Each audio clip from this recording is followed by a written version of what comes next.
On August 23, 2025, Canada stunned the world with a decision that would ripple across continents and shake the very foundation of North American unity. In a move no one saw coming, the Canadian government abruptly closed the Alaska Highway.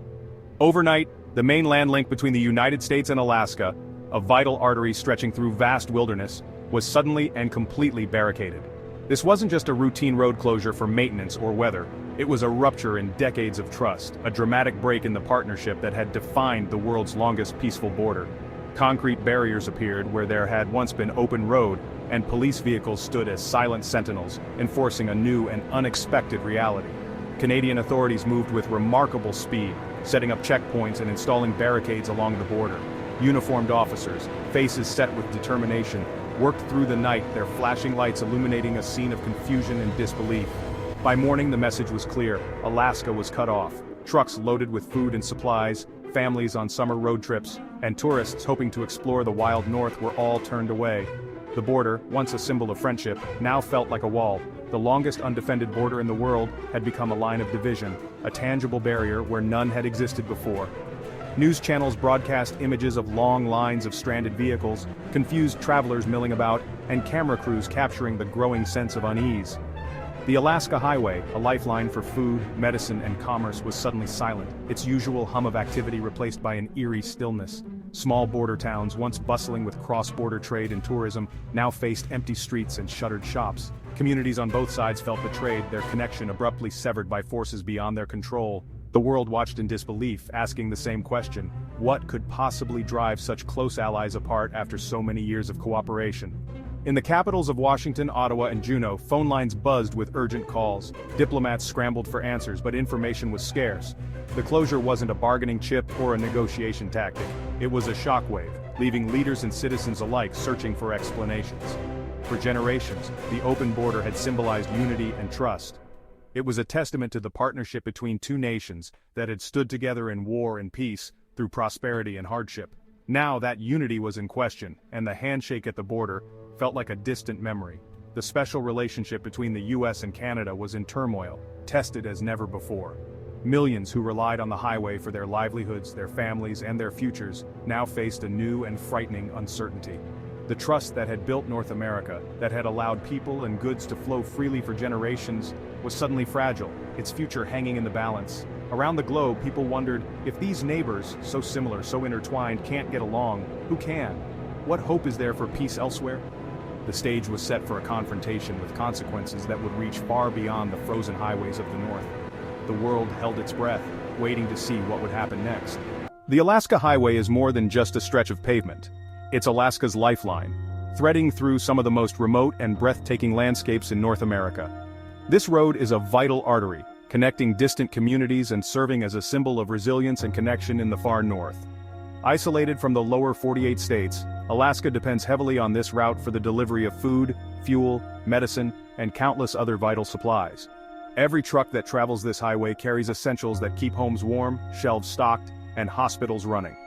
Without the highway, Alaska is cut off, becoming almost like an island, forced to rely on expensive and less reliable sea and air transport.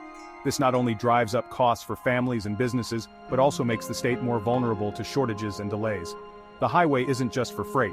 Military families, students heading to school, and tourists seeking adventure all use this corridor.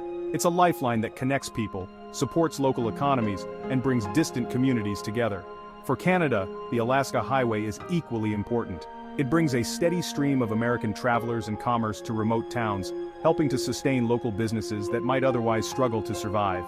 Gas stations, motels, and restaurants in places like Watson Lake depend on the constant flow of travelers. These businesses are more than just pit stops.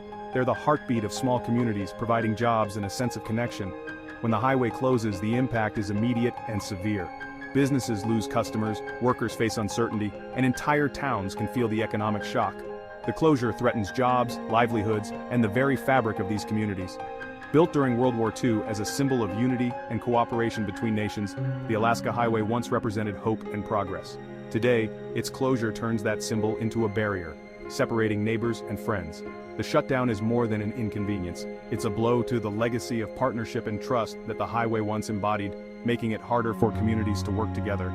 What was once a bridge between nations and peoples is now a dividing line, reminding us how much we depend on open routes and open borders to stay connected. Canada's closure of the highway was a last resort.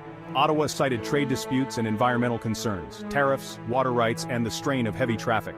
The government argued it was protecting its land and asserting sovereignty. Many Canadians saw this as standing up to American pressure. But the move divided the nation. Some cheered, others feared economic fallout and U.S. retaliation. Business leaders warned of disaster. Opposition politicians called it reckless. The country was torn between pride and pragmatism. Canada had drawn a line, but at what cost? The U.S. response was immediate and loud.